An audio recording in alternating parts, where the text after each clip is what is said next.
ones as well. And I'm just so delighted to be here and to be restarting the Climate Collective. I see Caitlin Kaminga is here, so shout out to Caitlin, who was our steward for this first year. So feel free to unmute and tell me if I forget anything important, Caitlin. So to give a bit of history, the ITAC Climate Collective was launched last year off the back of an initiative that we started at ITAC called ITAC Impact Climate, where we commissioned artists in different parts of the world to undertake work in their communities that could mobilize those communities towards action, which could change behaviors and beliefs and help people advocate for themselves in relation to local climate issues. So one of our climate artists is here, and I will let them speak for themselves. But what happened was we launched our open call for climate artists, and we received about 100 applications in about 2 weeks. And suddenly we realized, okay, there's this huge appetite in our network for some kind of platform to connect in an ongoing way to do with teaching artistry in the climate space. So we thought, well, rather than just commissioning the small number and letting all of the rest of that energy go, we had quite a few requests for some way to stay engaged, some way to stay in touch. And so the Climate Collective was born, and it became a very informal, open space for us to come together and figure out what exactly our contribution could look like, what a collective with our skill set could do, and where our place might be in this climate movement. So we had our first year led by Caitlin, where we gathered and we figured out, what do we care about? Where are our priorities? What is our vision, our mission?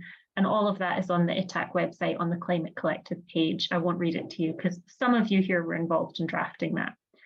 We had working groups which formed.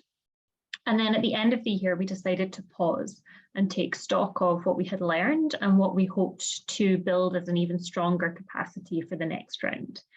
And that's where Mary and Paloma and August come in, is our leaders for this next chapter.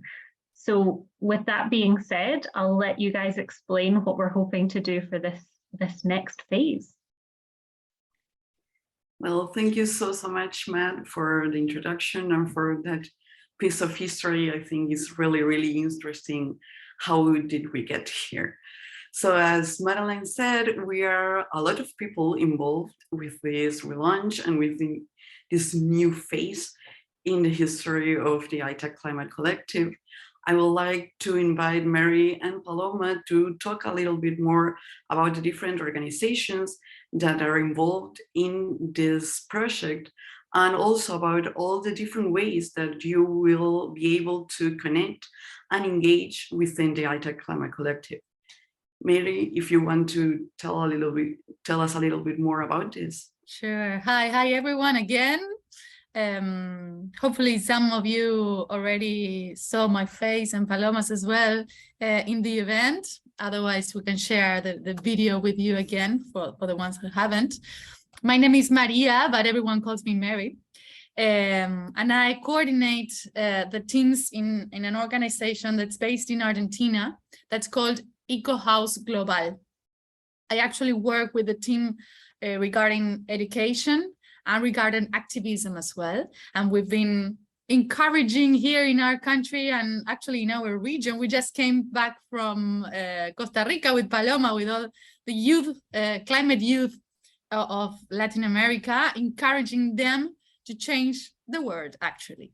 And that's why we are here to encourage you and to you, like, try to learn from you to encourage us to use art to change the world.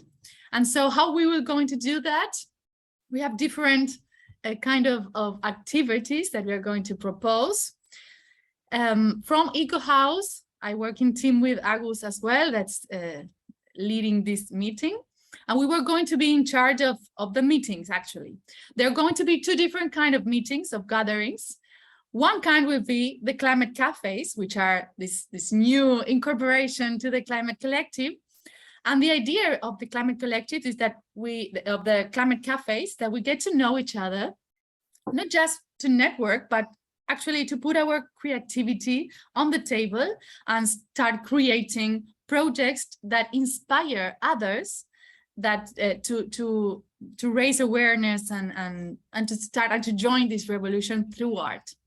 Another kind of meeting will be the PD sessions, where we are going to invite experts of different countries and different regions so that they can inspire us to inspire others. And we can keep learning about the climate crisis and how it impacts in different ways in different parts of the planet, actually. So that's our role here in the ITAC Climate Collective. And then Paloma, who's going to speak up to me, will have another proposal for you too. Hi, everyone. Thank you so much for having me here. It's so amazing to see so many amazing faces and everyone here gathered. Just to introduce a little bit of myself, my name is Paloma Costa. I am a climate activist from Brazil. I work as a lawyer into indigenous peoples and traditional communities' rights, climate rights, and environmental rights here in Brazil. I am also one of the 7 youth advisors to the Secretary General of the United Nations, and have been advising the United Nations with different agencies, as so UN Woman, UNDP, the Fashion Collective, which I don't know why, because I'm not fashion at all, and different stuffs around that. So I think like the most important thing for me to be here is having the opportunity to have these connections with local communities, indigenous communities, quilombolas communities that are based in grassroots into their territories, and connect them with you, with the activities that you are doing. And so, as Mary said, connect also these discussions around the networks that we are working with. Like we just did the regional conference of youth, where we gathered like 300 young Latinos, and it was like inspiring in the minimum, but also an achievement for our region. So for us to echo the initiatives that we've been doing, we can definitely have much more impact. And for me, the activism stuff, I'm so glad I have Angeline here. I don't think she was part of the collective before, but she is someone that's been working together with us, for example, with the Latinian delegation, with the indigenous youth delegation, and the Brazilian youth delegations that comes to COP into the art space, for us to bring like empathy to decision makers, for us to bring like action. I know we are the ones that bring ambition, that bring real commitments into these spaces. And art has been like an essential tool to both bring awareness, education, but also to accelerate the ambitions, the commitments that are made in these spaces. So I'm really excited to have all of you, because now we can have not an impact there in the COP space where decisions around climate are being made, but globally, where we have everyone on board, like children, young people, more experienced people, everyone. So yeah, it will be amazing to have you here. My role is the climate advocacy coordinator. So I will be sharing with you monthly in our newsletter, and also in the email that we are going to set up for the network. I'm sure August and Maria are going to explain this in a little bit more. But around what are the campaigns that are happening right now in the world around climate? How can you get inspired? How can you support that?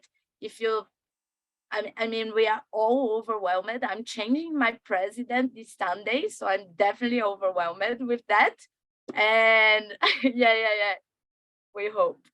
So it will be most for you to like keep acting for climate with the tools and with the energy that you can give to that. Maybe you can support an organization, maybe you can sign a petition, maybe you can share it around. So it's up to you, or maybe you can do like a big piece in where you are based and I don't know, change the word with that. Who can tell? So the idea is just that to inspire you with this monthly newsletter, which will be curated from me, but with the support of Mary, August, Echo House, Madeline, so we can inspire all of you for you to take action and keep acting for climate, because we know we don't have much time, so the revolution needs to be today. So I will stop talking. Back to you, August. Thank you so much. I hope that after that, you are really getting excited about this. As you can see, we have many ways in which you will be able to engage with the collective. But now we want to hear from you. You met us, and we want to meet you and start to knowing each other. So we are going to share in the chat, and you also have the QR code there, to a Padlet where we are going to invite you to present yourselves. You will have a space to share a little bit of your work. Maybe you can share from images, videos, documents, links, whatever you want to present yourself. And we will ask you also to put your name, your country, your age, and maybe a random fact about you that you're proud of or that you find funny. Everything, anything that you want to share with us, that would help us to get to know you and to present yourself. So you have the QR code, and now I'm going to send you the link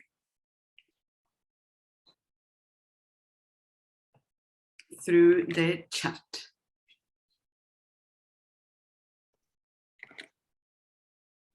Please let us know if if someone has any trouble.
Please don't forget to put your name and your country so we can know who you are when you submit your presentation.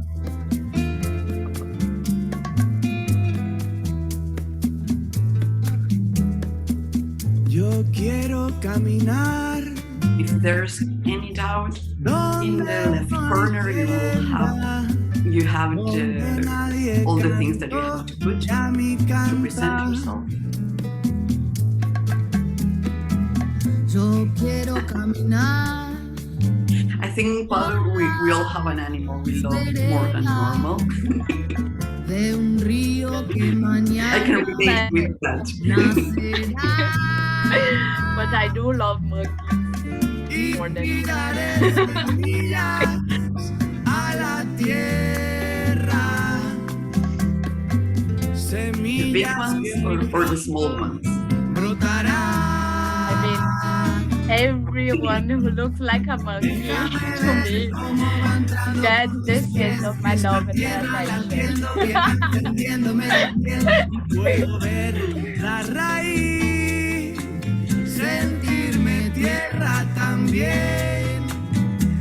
Okay, so here we have Manuela on the house. Todo el agua que empuja lo que no quiere salir y lo que no me hace bien.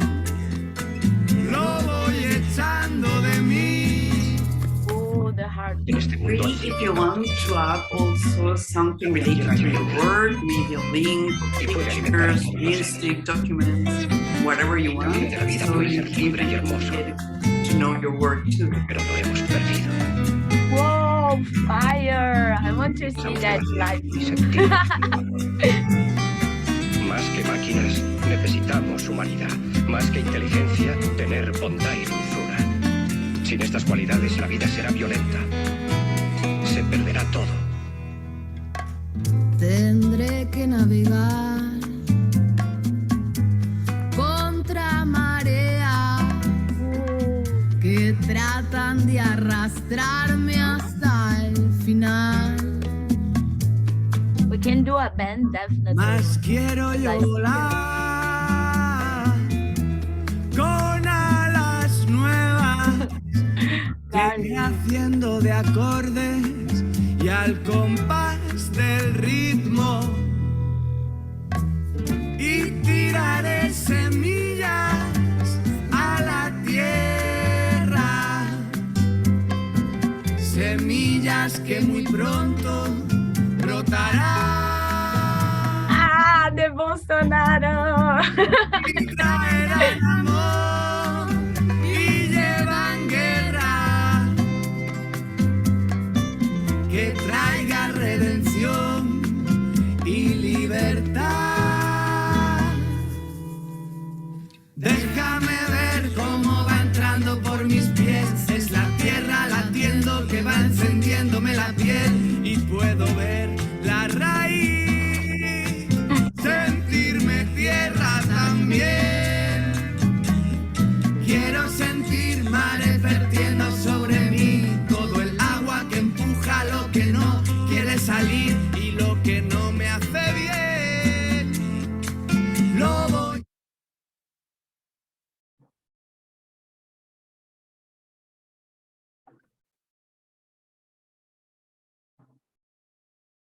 We're missing 4 people.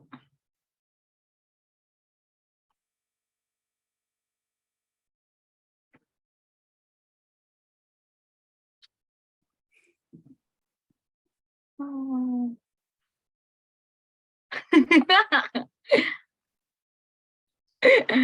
Be careful, Maria, when you dance in the shower. I agree with that.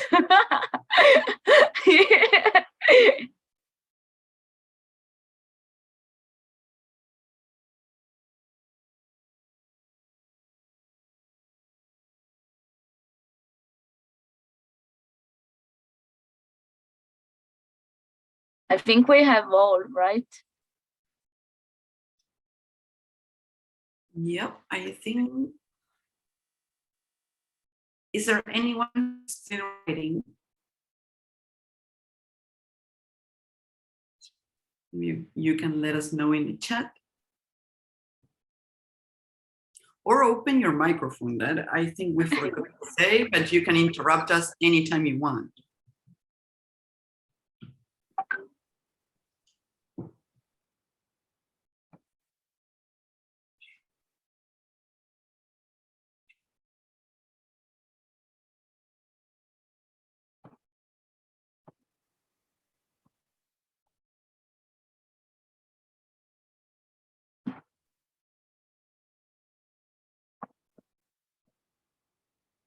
I'm seeing we have plastic artists, theater, storytelling. Lots Okay. of music artists. We can do a band. The climate band. Yay, the climate band. Well, so And Mary can dance.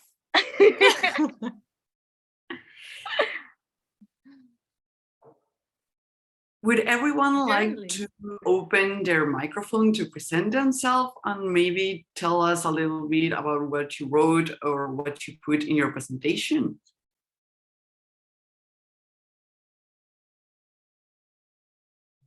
Sounds good. Yeah, sounds good.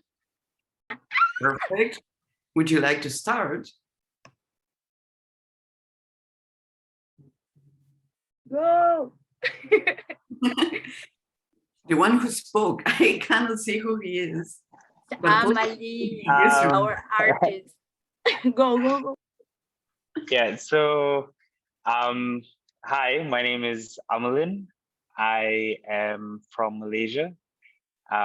Together with Angeline, we do this project called Interweave, which is an intersectionality between the different issues that Angeline and I face with like ecofeminism and eco-racism.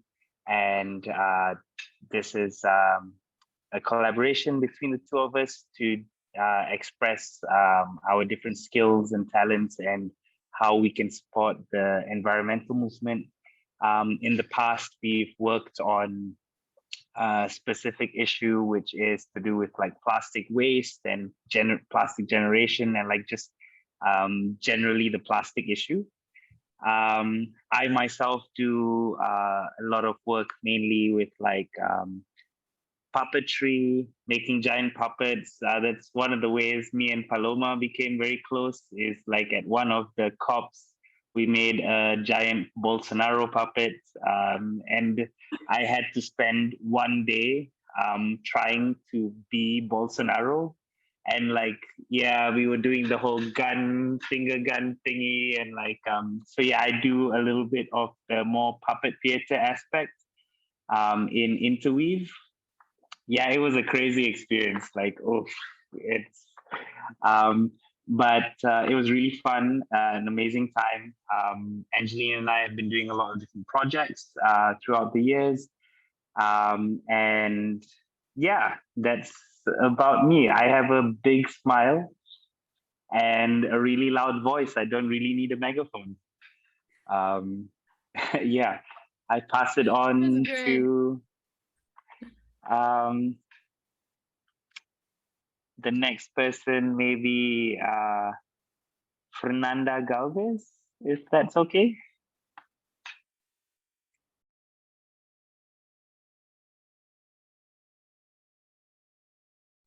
Oh, you hear me well? Perfect.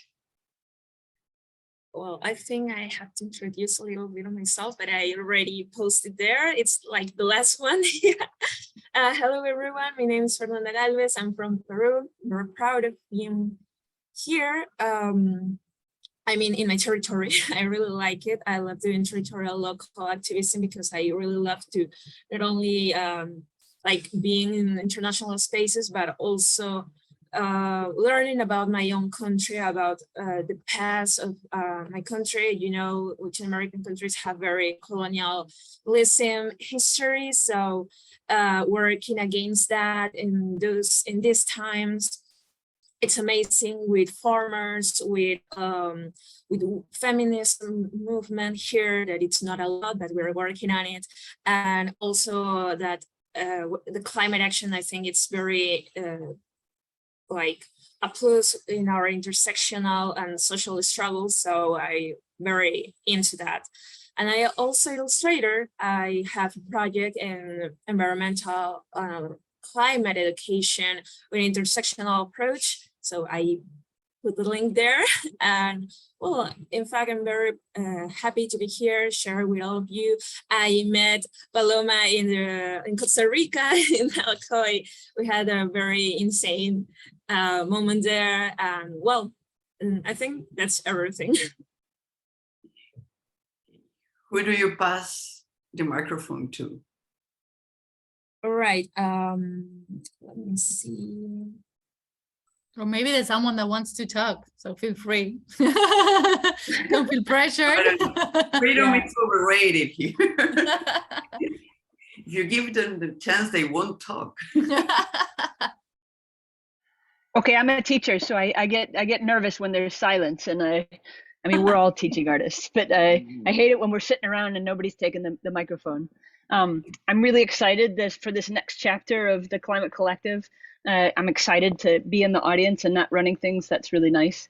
My big news is that a course that I've been developing over the past year just launched this week, Creative Climate Communication. I got some great input for that from Eric Booth and from Simon Sharkey, which was really helpful. And then I ran kind of a workshop panel discussion at ITAC 6 that was really helpful in kind of trying out some ideas that I'm going to use in my class. But we're going to be exploring the facts of climate, the climate crisis. I'm not an expert in the climate crisis at all. I'm just trying to constantly educate myself. And so I'm trying to collaborate with other colleagues at the university. We have a knowledge leader on the climate in the engineering department that's going to come be a guest speaker, but we're going to have the students engaging with facts on the climate crisis, the concept of climate colonialism, climate finance, which is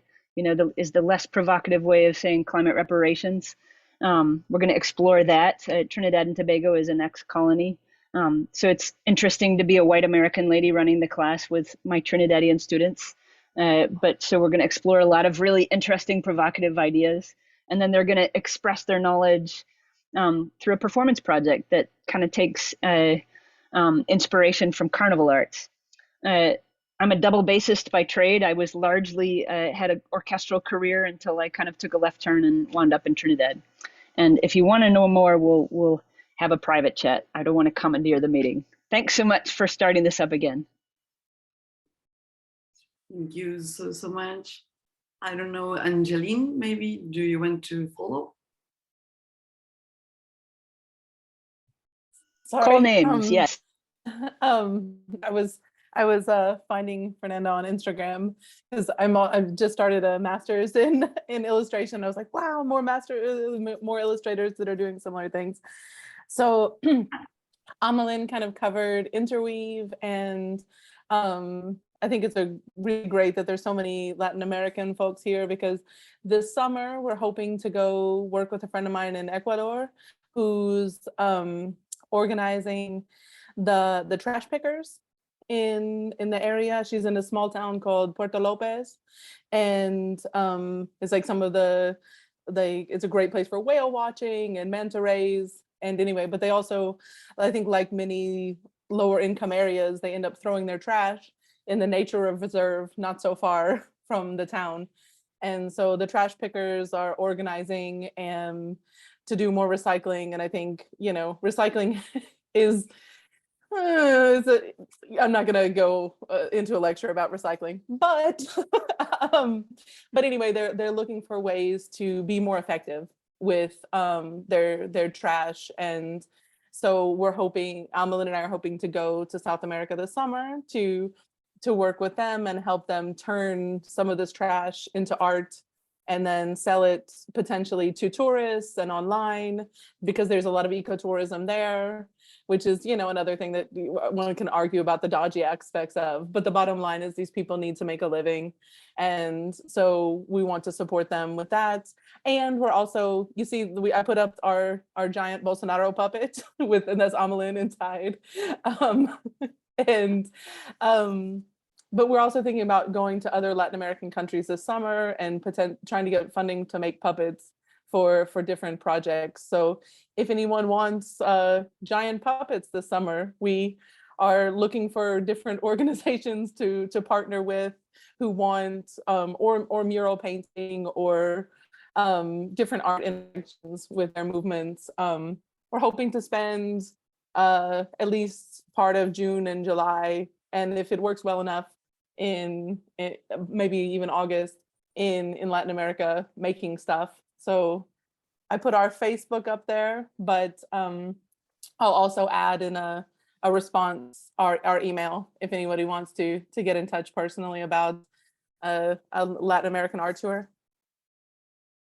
Perfect. I feel like now I need a giant puppet.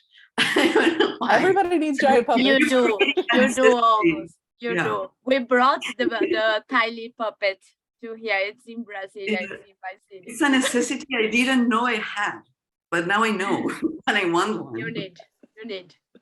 Ask for one. I will. They really are great for actions, because like the puppets can really get away with saying things that activists can't say. Like Amelin got to be really over the top with how just obscene and offensive Bolsonaro is. But because he was a toy, because he was this giant puppet, he could really push the envelope. Whereas if it was just one of the Brazilian activists saying those things, they could have gotten in a lot of trouble. But so since, yeah, it has, while they're like very fun, they also can have a lot of impact, and they're great for getting media attention too.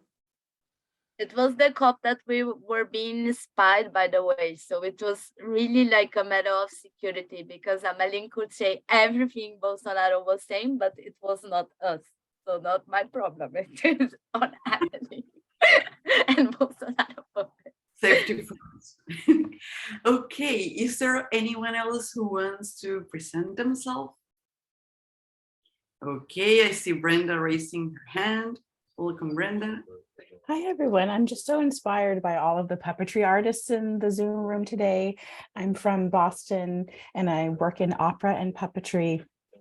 And there's a project that I'm working on with a climate action group called Mothers Out Front, who has chapters all over in different neighborhoods around, in and around the city. We've mostly been focused in East Boston, where there's a very specific need to address the quality of the air because the neighborhood is so close in proximity to the airport. And we have produced an opera performance for youth and family audiences that explores meteorology topics and personifies the north and the south wind, the cool Arctic wind and the warm winds from the Gulf of Mexico. And so there are puppetry characters that represent these elements of nature. And then I put a little video in the Padlet of a pop-up performance where we had a workshop where young people made their own north and south winds and were part of the show. And so we'll be touring this opera performance around different neighborhoods in the Boston area coming up in the spring.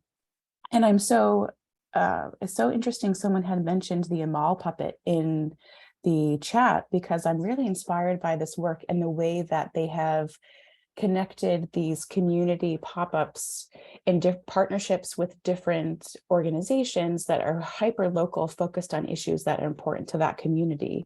And so I'm really inspired by that and thinking about, so when we go to Cambridge, what does our community activated action look like? When we go to Brookline or when we go to different neighborhoods and have different partnerships. I have a meeting next week with an activist who's focused on clean soil activism.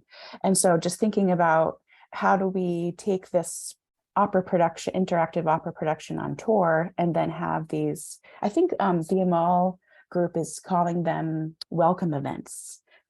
So, I'm really inspired by that. I'm also a graduate student at Emerson College doing qualitative research in the use of puppetry for activism. So if anyone's interested in talking with me, I'll put my email there. And I'd love to, thank you so much. I'm so glad I could come to this meeting today. And I look forward to hearing more about all of your work. Thank you so much. That sounds so inspiring, so interesting. I see we have Jeff with his hand raised. Am I right? You are muted, Jeff. Maybe you can activate your microphone. Yes, thank you. Okay, Sure. Here I am. Sorry. Jeff Mather in Atlanta, Georgia, in the US. I too want to say how great it is to have all these puppetry people in the circle or in our rectangles today. There is a Center for Puppetry Arts in the US here in Atlanta. And for a time, they encouraged people who are not necessarily theater people or puppetry people to create work there. And so I created a series of shows, but none of them had puppets in them. So I had a falling out with the people there. I used puppetry techniques, but no actual puppets. So at a certain point, they said, we want to encourage experimental work, but you're going too far around the bend there. In Atlanta, I'm the STEAM artist in residence at a STEAM school, which means that I'm the arts partner for projects that I never quite know what's coming my way.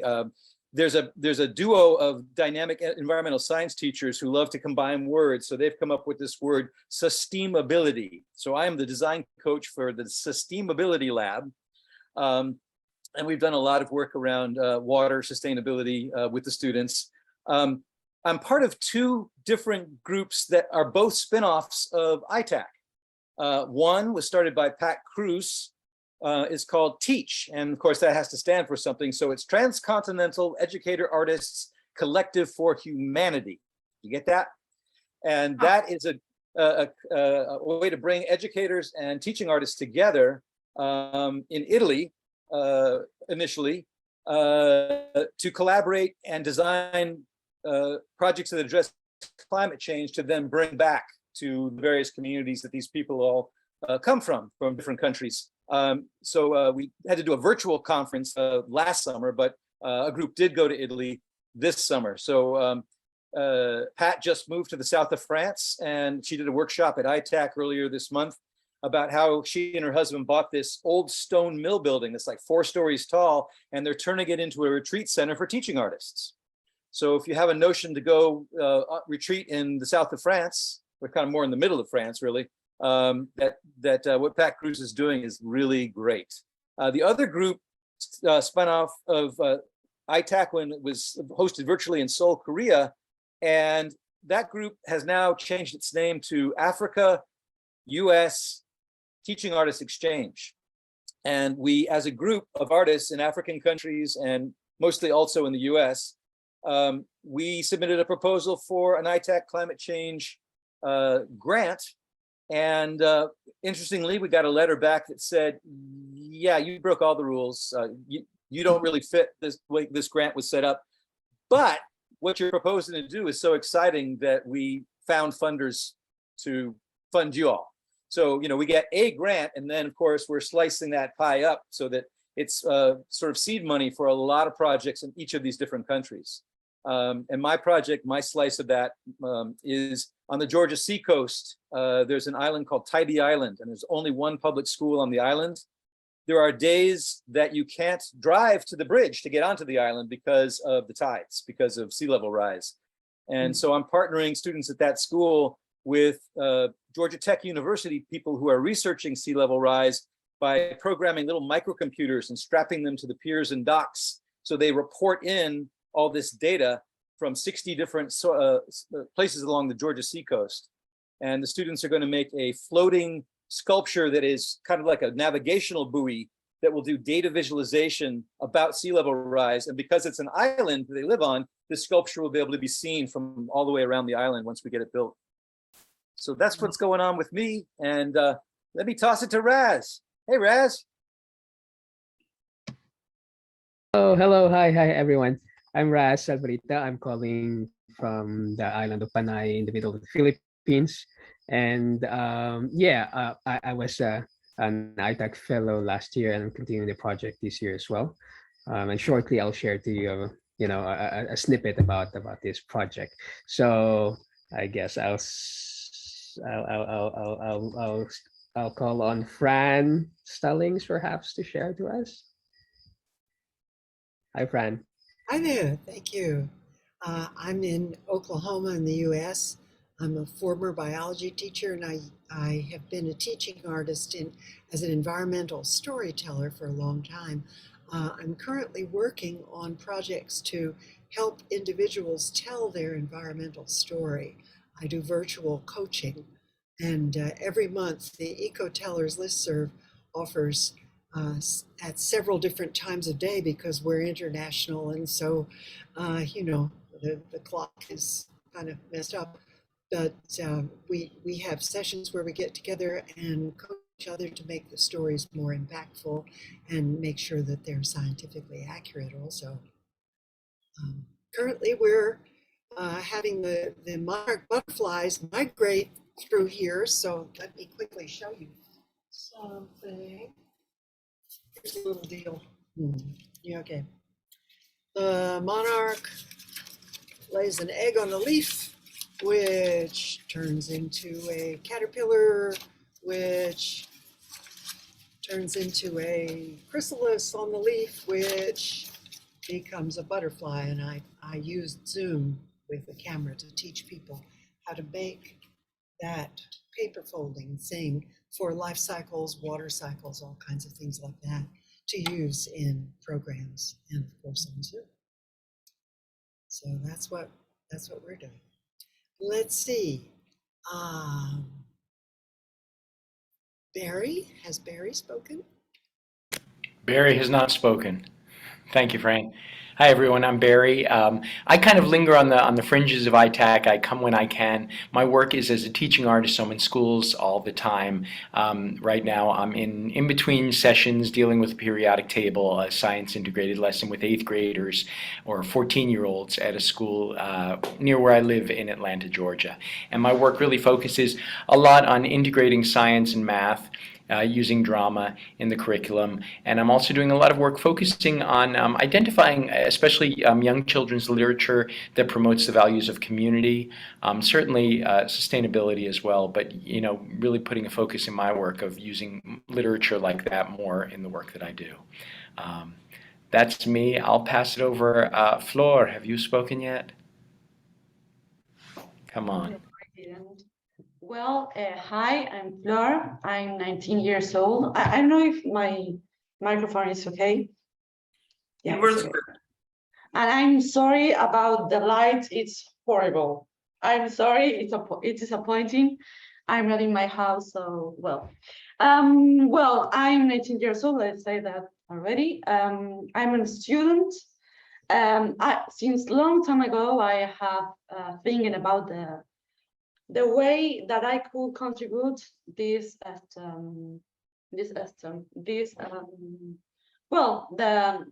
I have been thinking a way to contribute the environmental situation, and I thought that it was a perfect idea. I have already think about that, but well, it just came out, and I guess that is an incredible way to contribute this situation. So well, I'm like, I don't know, I'm here and I don't know how it could be, but I guess it could be a great way. So well, thank you. And Liana.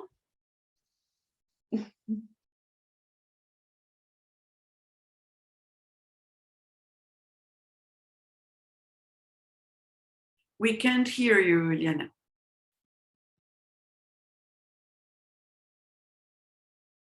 Mm-mm.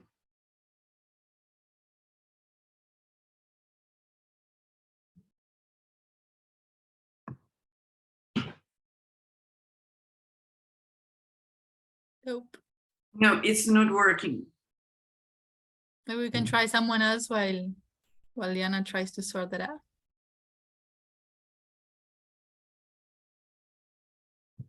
Any volunteering?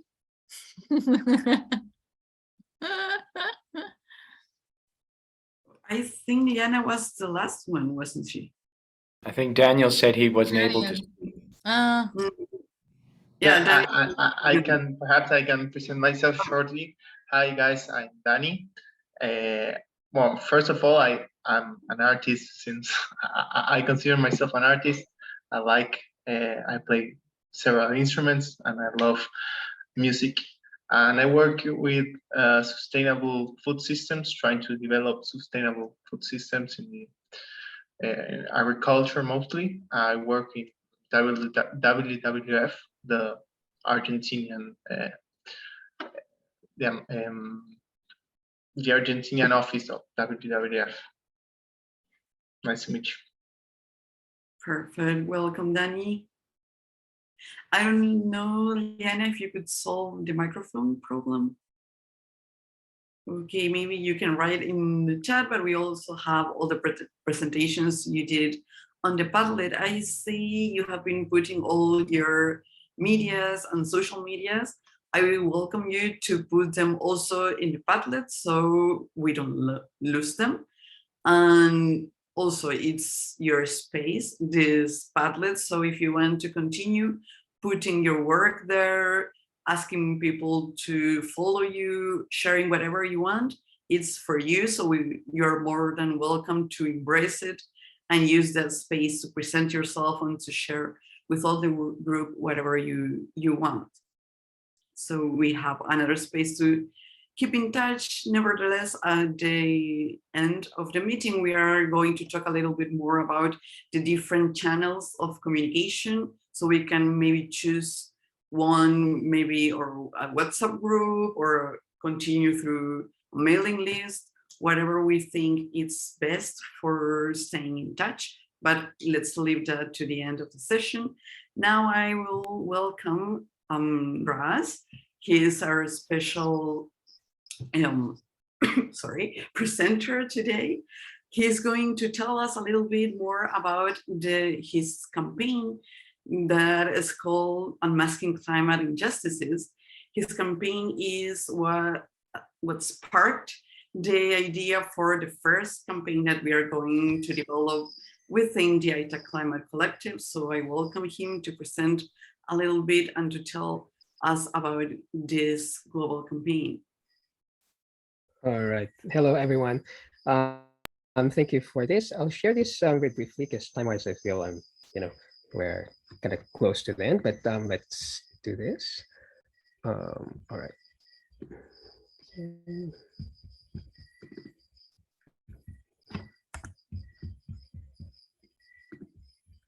Let me just quickly share screen. There you go. So I was part of the ITAC Impact Climate fellow last 2021, and we are 5 fellow artists who created our works, actually 4. So my theme was focusing on unmasking climate injustices, voices from the past, present, and emerging generations. So this is still an ongoing process, ongoing project as well, because this year ITAC is supporting the next phase of this project. So the whole project became part of an installation art project in the municipality. It included working with local artisans working on terracotta masks, and it's really connecting people back to the earth, and also again talking about climate issues and farming, because I live in a farming community. I also work with women farm workers, highlighting women and gender, and also their role as mothers, where they can hopefully translate and also teach their children, their grandchildren, of what they're learning from the project. And also because there's really that nurturing natural care energy coming from the women. And also we worked with youth and student leaders where we utilize the masks as an approach to record their experiences or stories or aspiration as well, in terms of connecting to a local way of in a way coming up with solutions individually and as a small group as well. So we follow these 3 statements. The first one is environmental problems are emotional. So we really tap into the emotions of ourselves, of the community and the stakeholders that we work with. Also, not just the feeling of loss or suffering, but also in a way the joy and aspiration as well, because everything is connected with the body through the emotion, and we want to connect with our own inner climate as human beings as well. Secondly is environmental solutions are technical, and this is where we invite creative artists or engineers or everyone that we can tap into in terms of utilizing technicalities to create solutions locally, or could inspire an international level of technical solutions to save the environment, and also to hopefully save the world from climate catastrophes as well. And lastly, environmental decisions are political, and this is really where the play is happening with the COP and even locally here. So our next step for the project here in the farm is to influence our policymakers to really put traction with the local climate adaptation plan. And we don't want this to become just a paper policy, but it's something that we want our government, local government, to really be accountable and responsible in terms of pushing this. So part of our plan is to hopefully invite all of you to send a letter to encourage our local council to support the ITAC project here. They've been very supportive in a way. They allowed us to set up the exhibitions. We also talked to the local council last August, where we presented the project. We brought the women as well, and also the youth and the students and the schools are also opening up to bring the project in a way in their schools, so that we can bring in climate education as well. And so with that, the process that was involved in this was to train the women. This happened during the pandemic, so we focused with the mothers because they were allowed to get outside of the house, and also to bring them together and create a safe space for them to interact and laugh together. But also they were trained to conduct interviews, because we had a number of a survey around the community, and also small focus group discussions. And they created a small video film as well, which was sent to COP26 in Glasgow through our friend Simon Sharkey. And so, we really want to activate our local communities here. We want them to be activators, facilitators, and educators in their own right, so that we can really, replicate and expand the work. And then with these words, if you can just read it, these are basically what we talked about for the duration of the project since last year, June to February this year. We collected the wisdom from the grassroots. We're talking about radical raging compassion that is rooted with traditional and cultural knowledge. We also talk about reciprocal energy, which is the giving and receiving. We talk about skills, talents, ideas, resources, kindness, flexibility, sensitivity, technical approaches, empathy. And this is because